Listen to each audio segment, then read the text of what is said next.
There are foods British people eat without flinching that would horrify most of the planet. Not because they're exotic, because they make absolutely no sense. Beans on toast, chip butties, Marmite on crumpets. To outsiders, it's chaos. To Brits, it's Tuesday. But number one is the meal that shocks even other British people, because half the country swears it's genius, and the other half thinks it's a crime against food. Mock turtle soup. Mock turtle soup emerged in the 19th century as a direct response to class aspiration and economic limitation. Real turtle soup existed as a luxury item, accessible only to wealthy households and high-end restaurants. The creation of a substitute using calf's head or oxtail was not innovation but imitation, a deliberate attempt to simulate expensive taste using affordable ingredients. The preparation process required hours of slow simmering to break down tough connective tissue and extract gelatin, producing the thick, dark broth that signified richness. Herbs and spices were carefully calibrated to mask the substitute ingredients and approximate the exotic flavor profile associated with genuine turtle. Restaurants marketed mock turtle soup as accessible luxury, allowing middle-class diners to participate in upper-class dining rituals without the corresponding expense. The name itself functioned as both admission and invitation, acknowledging the imitation while presenting it as clever rather than inferior. As Britain's food supply chains modernized and exotic ingredients became more accessible through improved transportation and refrigeration, the economic gap that created mock turtle soup narrowed. Simultaneously, the cultural attitudes shifted away from elaborate multi-hour preparations toward efficiency. The sweet disappeared not because it failed, but because the conditions that necessitated it no longer existed. From imitation luxury came institutional comfort. Brown Windsor soup. Brown Windsor soup functioned as railway infrastructure. It was engineered for specific conditions: cold platforms, brief stops, rapid consumption. Hotels and railway dining rooms served it throughout the early 20th century because it met precise technical requirements. Thick enough to retain heat during service, filling enough to sustain travellers, simple enough to produce in large quantities. The dark brown colour resulted from caramelization, a controlled browning of ingredients that added depth while signalling substance. Beef, vegetables, and flour combined to create weight and durability. This was food designed to perform under constraint rather than impress through complexity. For travellers, Brown Windsor represented reliability. It appeared on menus consistently, tasted predictably, and delivered exactly what was expected: warmth and sustenance during transit. It was never meant to be memorable, only functional. The soup's decline followed the decline of railway dining culture itself.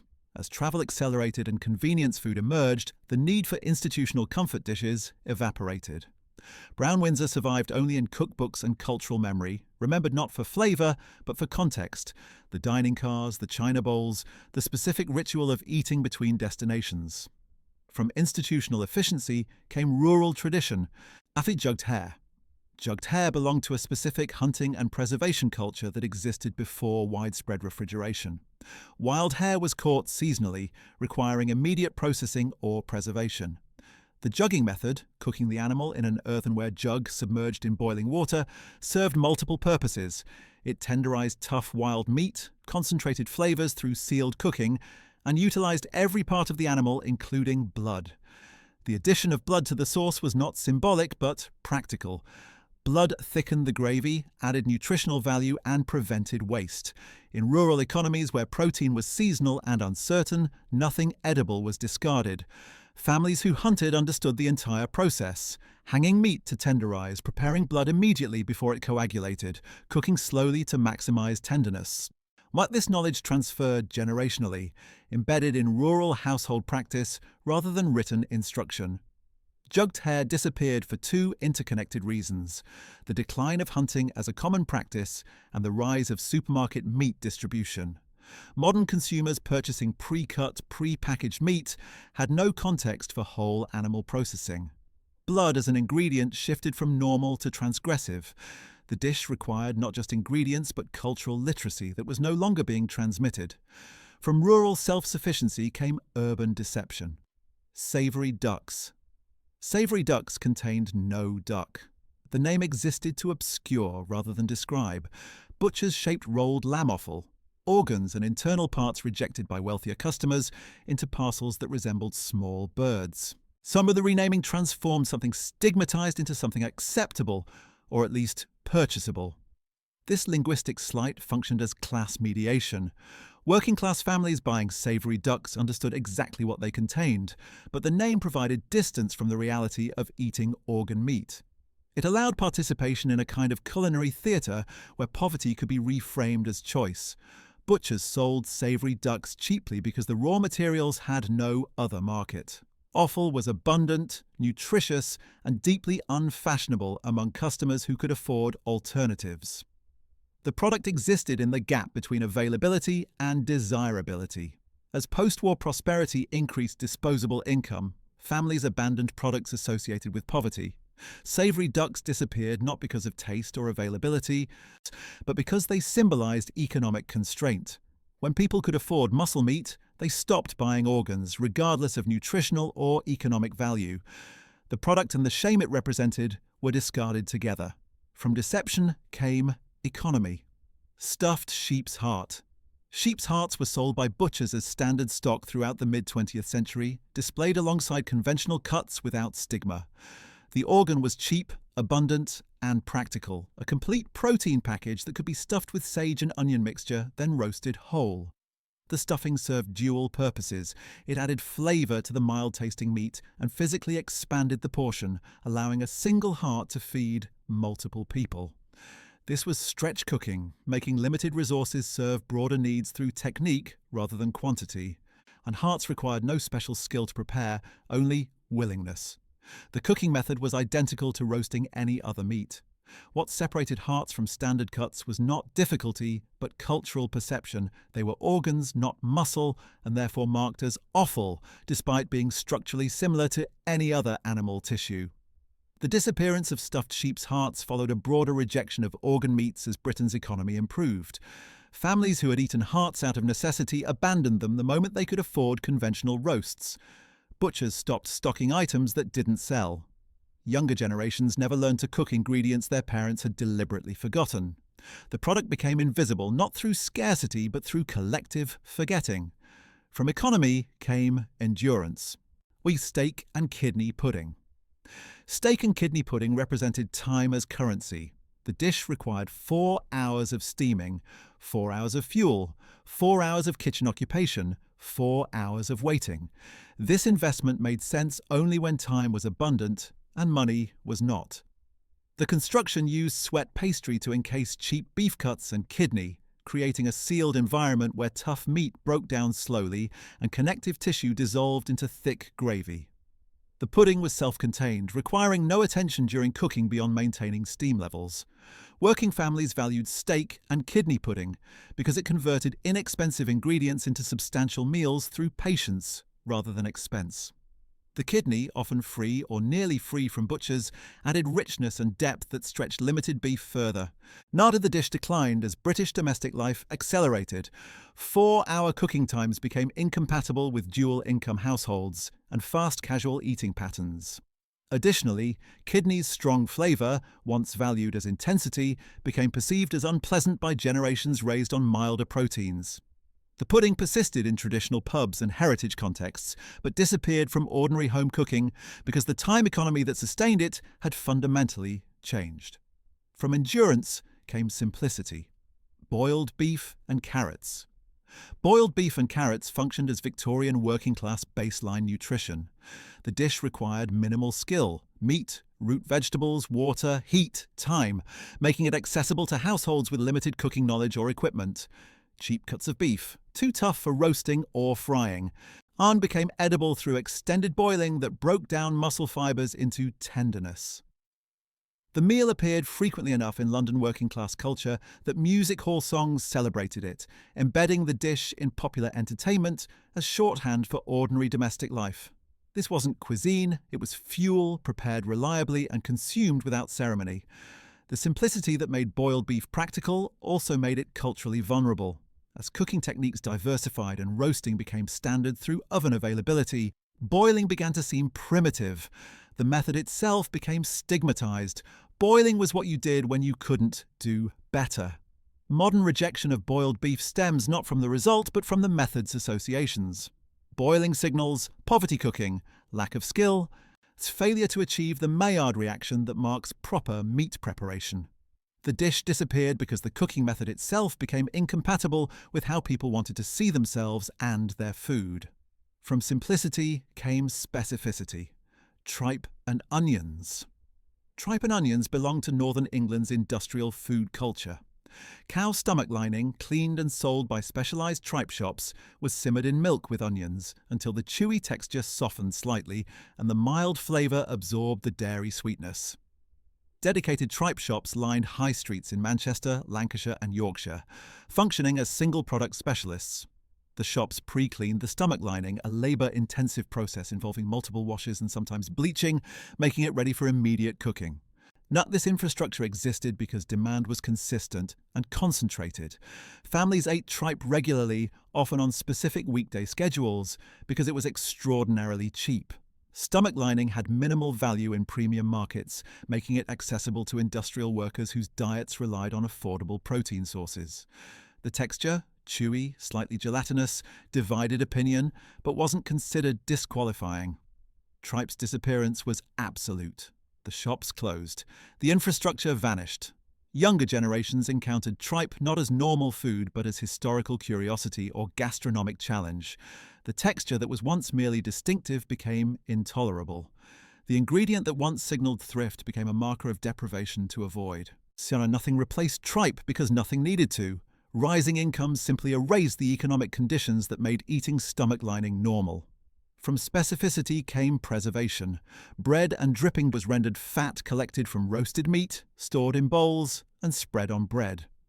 The practice emerged from total use economies where nothing edible was discarded.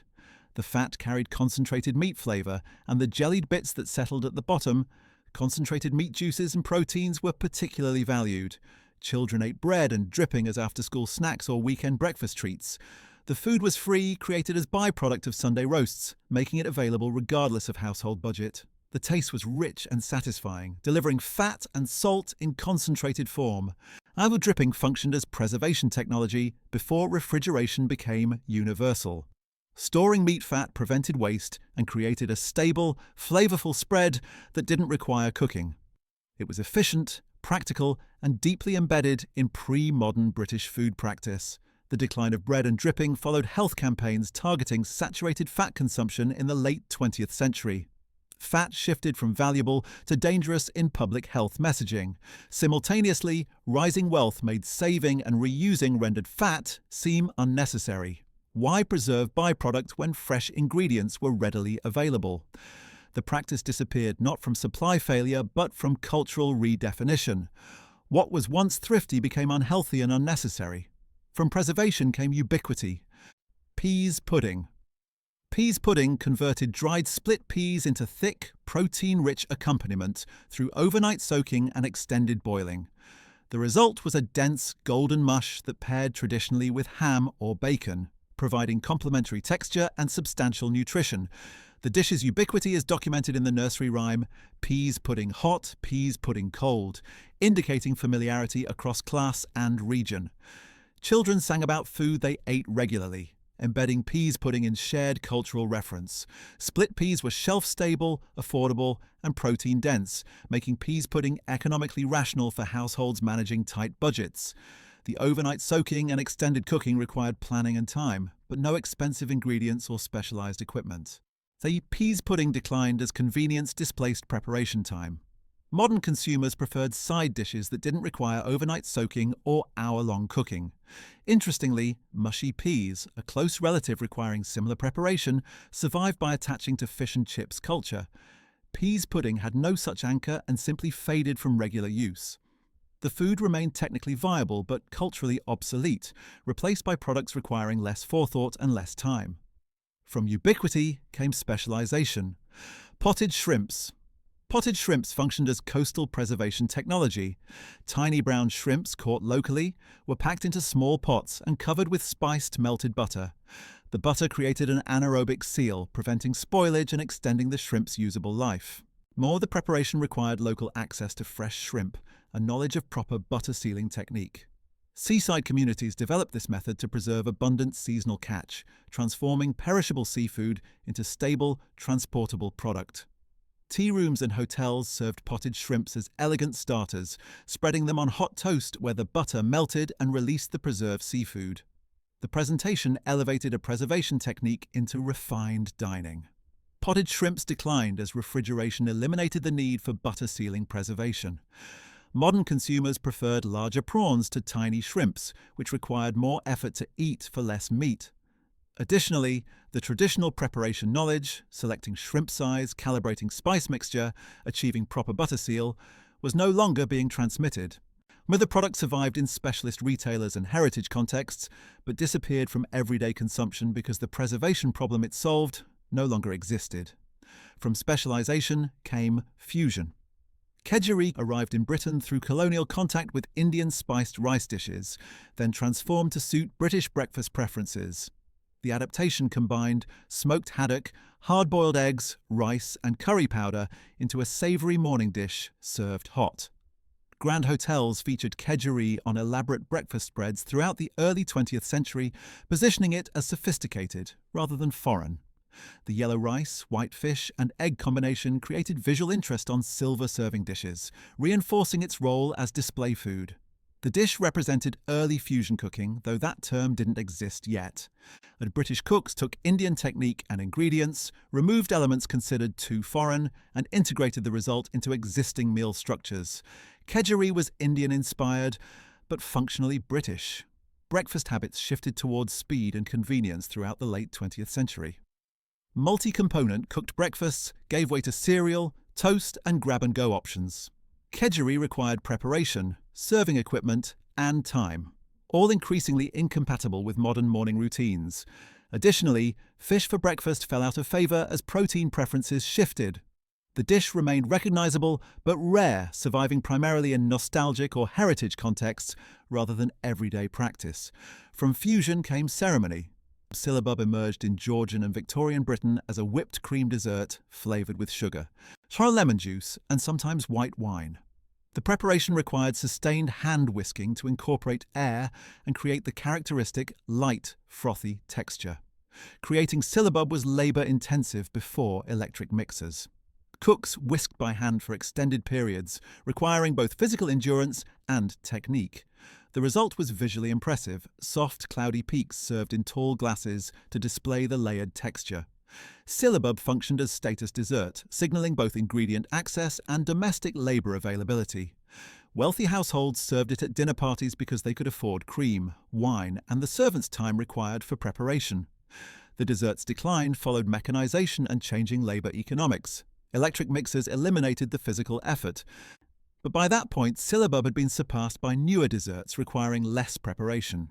Additionally, as domestic service declined, elaborate hand-prepared desserts lost their status function. Modern mousses and supermarket desserts offered similar texture with minimal effort, making Syllabub's preparation seem unjustifiable. The dish survived in historical cooking demonstrations but vanished from actual consumption. From ceremony came simplicity.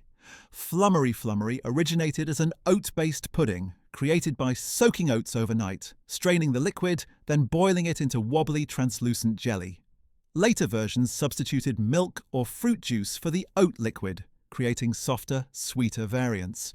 The dish functioned as celebration food for households with limited resources.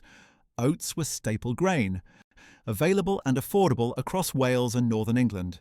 By transforming them through soaking and cooking, families created something special for feast days without requiring expensive ingredients. Flummery represented medieval-era cooking technique, predating widespread sugar availability and relying on grain processing knowledge common to agricultural communities.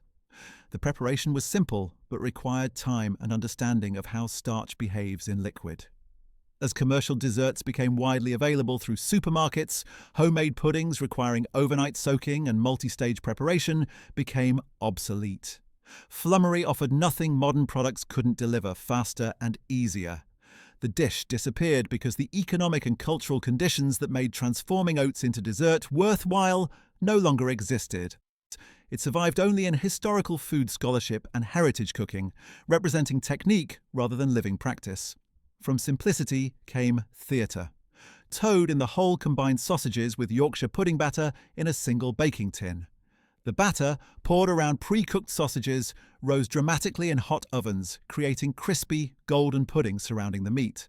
The dish functioned as stretch cooking. Inexpensive sausages were extended through batter made from flour, eggs, and milk. The dramatic rise of the Yorkshire pudding created visual impact, making ordinary ingredients seem impressive.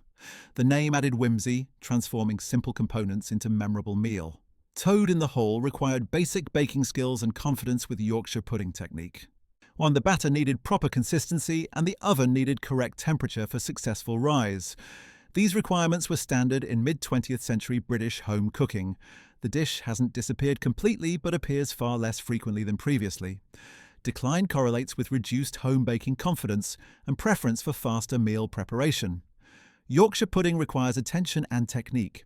Pre-made alternatives require only reheating. Additionally, the heavy filling nature of sweet-based pudding fell out of favour as dietary preferences shifted toward lighter meals. Toad in the Hole survived but migrated from regular family meal to occasional nostalgia dish. From theatre came economy. Spotted Dick. Spotted Dick was steamed sweet pudding studded with dried currants or raisins. The sweet, hard animal fat created dense, filling texture when combined with flour and steamed. The spots came from dried fruit distributed throughout the mixture. Schools and workplace canteens served spotted dick with custard as standard pudding throughout the mid-20th century. The dish provided cheap filling dessert that delivered calories and warmth during cold months. The silly-sounding name became embedded in British cultural memory through repeated institutional encounter. Sweet puddings represented pre-modern British dessert technology, relying on steaming rather than baking and animal fat rather than butter. They were filling, stable, and required minimal ingredients, ideal for institutional feeding.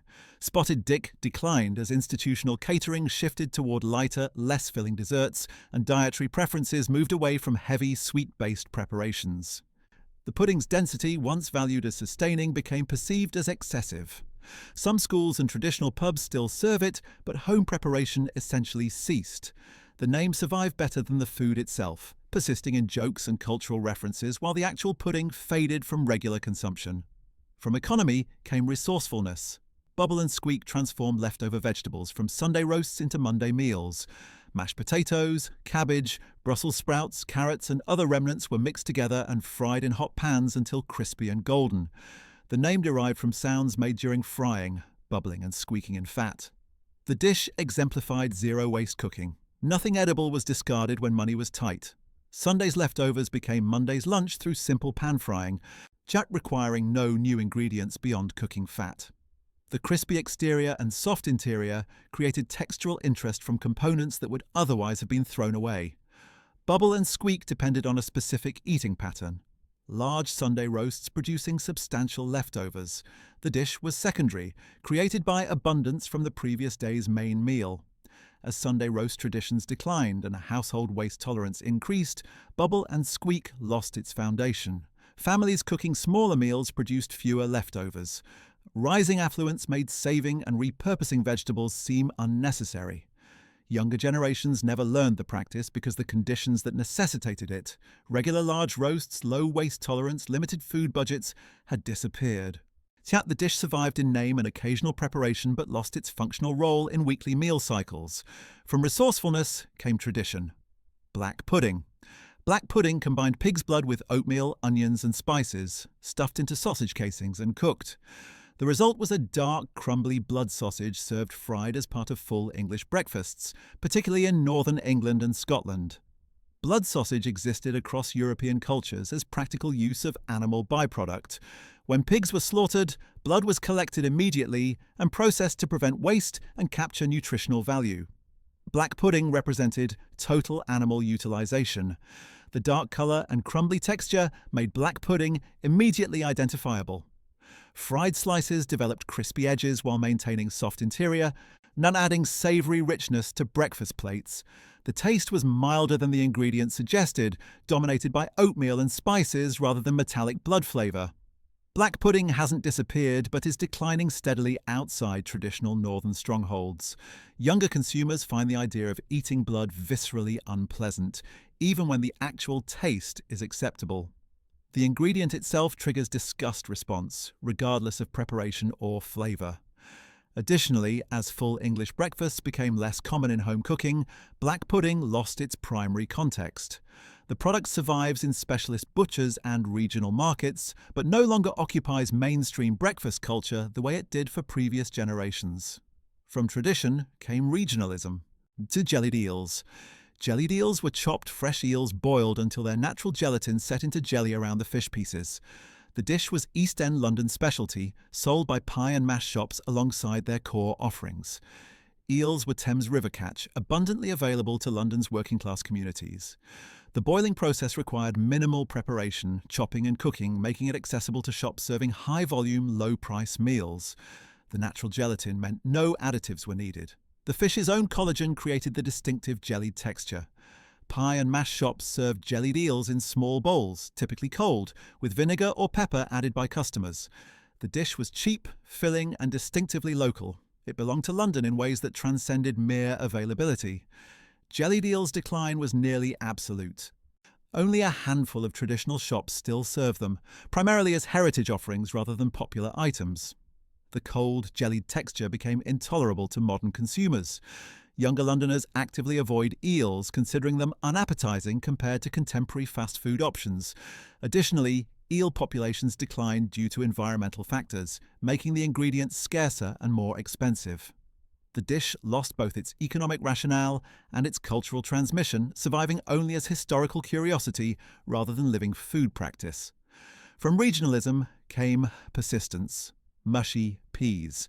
Mushy peas were dried marrow-fat peas, soaked overnight and boiled into bright green mush, served as traditional accompaniment to fish and chips. The distinctive colour came from the specific pea variety and cooking process. That's creating something visually and texturally different from standard garden peas. The dish was particularly associated with Northern England, where it was considered an essential component of complete fish and chip meals. The hot, slightly sweet peas balanced the salt and fat of fried fish and chips, creating textural and flavour contrast. Mushy peas required forethought. The overnight soaking meant they couldn't be prepared on demand. Chip shops maintained large batches throughout service, keeping them hot alongside other accompaniments. The preparation was simple, but time-dependent. Unlike other items on this list, mushy peas haven't disappeared but are declining in popularity. Chip shops still offer them, but younger customers increasingly choose curry sauce or gravy instead.